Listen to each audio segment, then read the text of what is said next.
Hi friends, this is Swapna. Welcome back to my channel smart Telugu house wife.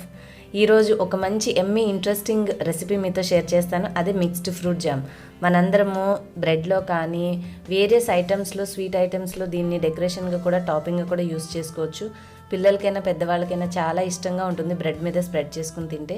So అలాంటి ఈ fruit జామ్ని చాలా ఈజీగా, క్విక్గా ఇంట్లోనే మనం ఇంట్లో ఉన్న వస్తువులతో ఎంత ఫటాఫట్ చేసుకోవచ్చు మీకు ఇవాళ వీడియోలో చూపిస్తాను. నా దగ్గర ఉన్న ఫ్రూట్స్ అయితే గ్రేప్స్, బనానా, యాపిల్ ఉందండి. ఈ మూడు ఉపయోగించి చేస్తున్నాను. మీ దగ్గర ఇంకా కివి కానీ, పైనాపిల్, పపాయ ఇంకేమైనా ఉన్నా కూడా మీరు యాడ్ చేసుకోవచ్చు. ఇన్ కేస్ మీ దగ్గర ఆరెంజ్ ఉండి యాడ్ చేసేటైతే ఆరెంజ్లో ఉన్న గింజలు తీసేసి దాన్ని అప్పుడు మీరు గ్రైండ్ చేసుకోవాలన్నమాట. లేదంటే మనకి కొంచెం చేదు టేస్ట్ వచ్చేస్తుంది. ముందుగా నేను ఫ్రూట్స్ అన్నిటినీ సీడ్స్ తీసేసి కట్ చేసి ముక్కలుగా రెడీ చేసుకుంటున్నాను. ఇక్కడ తీసుకున్న నల్ల గ్రేప్స్కి గింజలు ఉంటాయండి, కానీ ఇవేమి మనకి టేస్ట్ ఏం మారదు కాబట్టి వడగట్టుకునేటప్పుడు ఆ పల్పులో వచ్చేసేస్తుంది. సో ఇబ్బంది ఏం లేదు మీరు నల్ల గ్రేప్స్ తీసుకున్నా కూడా. మీరు ఎన్ని యాడ్ చేసుకోగలిగితే అన్ని యాడ్ చేసుకుంటే పిల్లలకి చాలా హెల్తీగా మనం ఇంట్లోనే వితౌట్ ప్రిజర్వేటివ్స్ తయారు చేసుకోవచ్చు అనమాట. చాలా రోజులు నిల్వ కూడా ఉంటుంది మనం ఫ్రిడ్జ్లో ఉంచకపోయినా కూడా. ముందు ఈ పీసెస్ అన్నింటినీ గ్రైండ్ చేసుకుందాము. కొంచెం వాటర్ వేయిపోయినా పర్వాలేదు, కాకపోతే కాస్త మనకి వడగట్టుకునేటప్పుడు కొద్దిగా జ్యూసీగా ఉంటే త్వరగా పల్ప్ అనేది దిగుతుంది కాబట్టి కొంచెం నీళ్ళు యాడ్ చేసి నేను గ్రైండ్ చేసుకుంటున్నాను. గ్రైండ్ చేసుకున్న తర్వాత ఇట్లాంటి ఒక స్ట్రైనర్లో మనం మొత్తం పిప్ అంతా బయటకు వచ్చేసేలాగా మొత్తం జ్యూస్ పల్ప్ అంతా తీసుకోవాలి. చాలా పర్ఫెక్ట్గా మంచి టేస్ట్తో వచ్చిందండి. తప్పకుండా ట్రై చేయండి. మీరు ట్రై చేసిన తర్వాత మీకు ఎలాగా కుదిరింది అనేది కూడా నాకు కామెంట్ సెక్షన్లో తెలియజేయండి ఈ వీడియో చూసిన తర్వాత. అండ్ ఇంకొక స్మాల్ రిక్వెస్ట్ అండి, మీరు నా ఛానల్ని కనుక ఫస్ట్ టైం చూస్తుంటే ప్లీజ్ మీకు స్క్రీన్ మీద కనిపించే red colour subscribe button click చేసి పక్కన బెల్ వస్తుంది, అది కూడా యాక్టివేట్ చేసుకుంటే నేను ఏ వీడియో అప్లోడ్ చేసినా మీకు నోటిఫికేషన్ ద్వారా తెలుస్తుంది. అలాగే ఈ వీడియో చూసాక నచ్చితే ఈ వీడియోని లైక్ చేసి మీ ఫ్రెండ్స్ అండ్ ఫ్యామిలీకి వాట్సాప్, ఫేస్బుక్లో షేర్ చేయండి. నేను మిక్సీ జార్లో ఇంకా కొంచెం పల్పు ఉండిపోయింది, దాన్ని కూడా శుభ్రంగా తుడిచేసి వేసేస్తున్నాను. మనకి ఫ్రూట్స్ కదా, ఏమీ వేస్ట్ కాకుండా జాగ్రత్తగా తుడిచేసుకుంటే మొత్తం వచ్చేస్తుంది. ఆల్మోస్ట్ అయిపోయిందండి, వడగట్టేసుకున్నాను. మనకి షుగర్ ఎలా వేసుకోవాలి క్వాంటిటీ అంటే, మనము ప్యాన్ పెట్టుకున్న తర్వాత మీరు కొంచెమే నీళ్ళు యాడ్ చేసుకున్నాం కాబట్టి ఆల్మోస్ట్ మనకు వచ్చేదంతా ఫ్రూట్ పల్పే. ఈ పల్ప్ ఎంత ఉంది అనేది ఏదైనా మీరు గిన్నె కానీ, గ్లాస్ కానీ, కప్పు కానీ ఏదైనా సరే దేంతో అయినా మెజర్ చేసుకోండి. మీకు ఎంత వస్తే అంత క్వాంటిటీకి సగం షుగర్ తీసుకోండి. ఇక్కడ నేను తీసుకున్న ఈ మెజరింగ్ స్పూన్తో నాకు 3 కప్స్ వచ్చిందనమాట. 3 స్పూన్స్ వచ్చింది కాబట్టి నేను స్పూనున్నర, అంటే ఈ పెద్ద స్పూనున్నర షుగర్ తీసుకుంటే ఈ పల్పుకి కరెక్ట్గా సరిపోతుంది. సో మీరు ఒక గిన్నె తీసుకున్నారనుకోండి, గిన్నెడు మొత్తం నిండుగా వచ్చిందంటే మీరు తీసుకున్న జ్యూస్ అదే గిన్నె మళ్ళీ తుడిచేసుకొని దాంట్లో సగం షుగర్ తీసుకున్నారంటే మీకు పర్ఫెక్ట్ కన్సిస్టెన్సీ సరిపోతుంది. ఇంకా ఎక్కువ అవ్వదు, తీపి తక్కువ అవ్వకుండా కరెక్ట్గా కుదురుతుంది జాము. కానీ ఏ స్టెప్లో మనం ఆఫ్ చేయాలనేది కూడా మీకు అర్థం అవ్వాలంటే ఈ వీడియోని నేను మధ్య మధ్యలో ఫ్లేము పెంచి తిప్పుతున్నానా, తగ్గించి తిప్పుతున్నానంటే మనం కంటిన్యూస్ చెప్పలేము కాబట్టి మీరు కొంచెం వీడియోని అబ్జర్వ్ చేస్తే దాన్ని బట్టి మీరు తయారు చేసేటప్పుడు మీకు ఈజీగా అండర్స్టాండింగ్ ఉంటుంది. ఏ పాయింట్ దగ్గర మనం మంటను తగ్గించుకోవాలి, ఎక్కడ మళ్ళీ రేస్ చేసుకోవాలనేది ఈజీగా అర్థమవుతుంది. అండ్ మెయిన్గా దించే ముందు ఎలాంటి కన్సిస్టెన్సీ ఉన్నప్పుడు దించుకోవాలి అనేది కూడా మీకు కరెక్ట్గా అర్థం అవ్వాలి. అప్పుడే జామ్ అనేది మనం చక్కగా స్ప్రెడ్ చేసుకునేలాగా వస్తుంది. మరీ మీరు గట్టిపడిపోయే వరకే తిప్పుతూ కూర్చున్నా కూడా తర్వాత కొంచెం స్టిఫ్గా తయారవుతుంది. అలా కాకుండా, అంటే ముద్దలాగా తయారవ్వకుండా మంచిగా లూజ్గా మనకి రెగ్యులర్ జామ్ ఎలా ఉంటుందో అలా తయారవ్వాలంటే మీరు ఏ పాయింట్ దగ్గర ఆఫ్ చేయాలనేది మీకు క్లియర్గా అర్థం అవ్వాలి. ఇక్కడ మనం మెయిన్గా తెలుసుకోవాల్సింది ఈ ఒక్క పాయింట్ అనండి.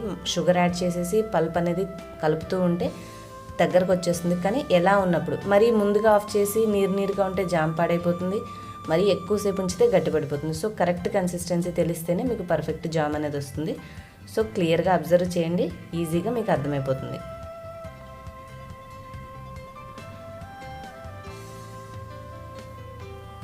ఇప్పుడు నేను షుగర్ యాడ్ చేసేస్తున్నాను. కొంచెం సేపు మనం మరిగించుకున్న తర్వాత జ్యూస్లో వాటర్ అనేది నిదానంగా ఆవిరైపోతూ ఉంటుంది కాబట్టి ఆ టైంలో మనం షుగర్ కలుపుకుంటే ఈ రెండు కలిసి మనకి ఉడుకుతూ ఉంటాయి.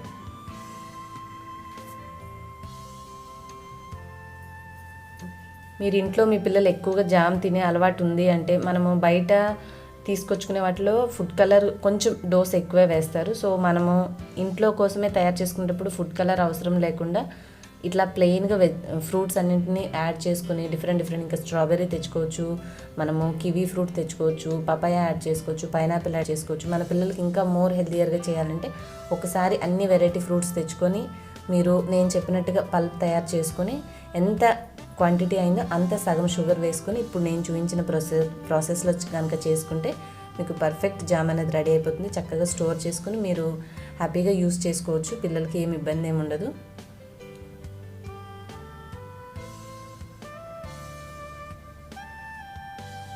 హోప్ మీ అందరికీ తప్పకుండా ఈ రెసిపీ నచ్చుతుందని అనుకుంటున్నాను.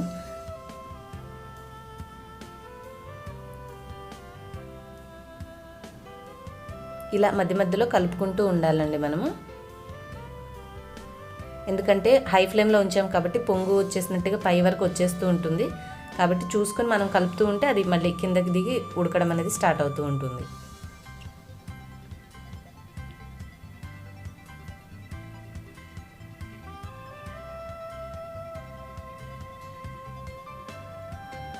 బేకరీ రెసిపీస్ అనే ఒక ప్లేలిస్ట్ ఉంది. దాంట్లో మీకు సాస్ కూడా చేశాను, టొమాటో సాస్. మీరు చూడాలంటే అందులో చూడండి. చాక్లెట్ స్ప్రెడ్ అంటే బ్రెడ్ మీద మనం పిల్లలకి బయట కొంటూ ఉంటాం కదా కొన్ని కంపెనీస్ మంచివి చాక్లెట్ స్ప్రెడ్స్, అది కూడా ఇంట్లో ఎలా తయారు చేసుకోవచ్చు, డైరీ మిల్క్ చాక్లెట్ ఎలా తయారు చేసుకోవచ్చు, ఈ రెసిపీస్ అన్నీ కూడా బేకరీ ఫుడ్స్ అనే ప్లేలిస్ట్లోనే ఒకసారి చెక్ చేయండి మీకు ఇంట్రెస్ట్ ఉంటే.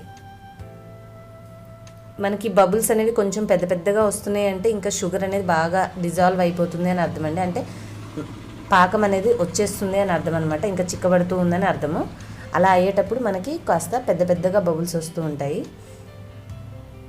అంటే మనము ఆ టైంలో చూసుకొని మంట తగ్గించుకోకపోతే తొందరగా పాకం అనేది గట్టిపడిపోయి మనకి జామ్ అనేది సరైన కన్సిస్టెన్సీ రాదు.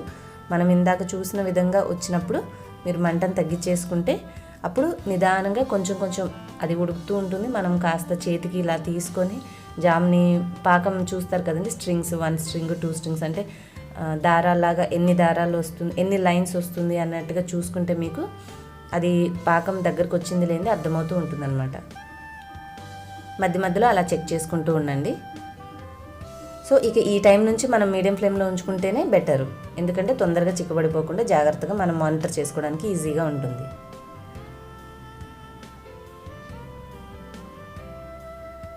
గిన్నె అంచులకి పట్టేసే పాకాన్ని కూడా కొంచెం ఇట్లా రుద్దుతూ ఉంటే అది గట్టిపడిపోకుండా అంచుల పక్కన మళ్ళీ కలిసిపోతూ ఉంటుంది జామ్లో. ఇలాగ టెస్ట్ చేసుకుంటూ ఉండండి సో దట్ మనకి ఈజీగా అర్థమవుతుంది ఇంకా ఏ టైంలో ఆపాలి అని చెప్పేసి.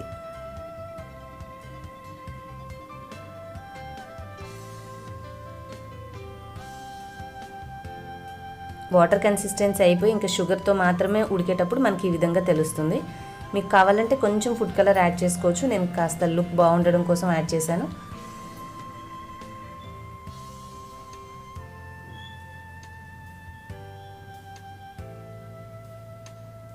చివరగా కొంచెం నిమ్మరసం యాడ్ చేస్తే టేస్ట్ బాగుంటుంది. ప్లస్ పాకం అనేది తొందరగా గట్టిపడకుండా కూడా ఈ నిమ్మరసం హెల్ప్ చేస్తుంది. లేదంటే మీరు కొద్దిగా సిట్రిక్ యాసిడ్ కూడా యాడ్ చేసుకోవచ్చు దీని ప్లేస్లో. ఇంకా మనకి దగ్గరకు వచ్చేసేటప్పుడు ఇది అయింది లేనిది తెలుసుకోవడానికి మనం ప్లేట్ టెస్ట్ చేసుకోవాలి. కొద్దిగా తీసుకొని జామ్ ప్లేట్ మీద వేస్తే మరీ లిక్విడ్గా జారిపోతున్నట్టు కాకుండా నిదానంగా వస్తూ ఉంటే మనకి దగ్గరకు వచ్చేసిందని అర్థం. ఇంక ఈ టైంలో మనం ఆఫ్ చేసుకోవాలండి, ఎందుకంటే ఇంకా గట్టిపడే వరకే ఉంచకూడదు. ఆఫ్ చేసిన తర్వాత చల్లారాక అది మళ్ళీ గట్టిపడుతుంది కాబట్టి సరిపోతుంది. ఈ కన్సిస్టెన్సీ ఉన్నప్పుడు ఆపేసుకోవచ్చు. సర్వింగ్ బౌల్లోకి తీసేసుకొని మీరు ఏదైనా ఒక మంచి గాజు సీసాలో స్టోర్ చేసుకుని చల్లారిన తర్వాత ఉంచుకుంటే మీకు చాలా రోజులు నిల్వ ఉంటుంది, హ్యాపీగా యూస్ చేసుకోవచ్చు. హోప్ మీ అందరికీ వీడియో యూస్ఫుల్ అయింది అనుకుంటున్నాను. నచ్చితే లైక్ చేసి షేర్ చేయండి. ఇలాంటి మరిన్ని మంచి వీడియోస్ కోసం సబ్స్క్రైబ్ చేసుకోవడం మర్చిపోవద్దు. ఇంకొక మంచి వీడియోతో మళ్ళీ మిమ్మల్ని నెక్స్ట్ వీడియోలో మీట్ అవుతాను. Till then bye. Thanks for watching.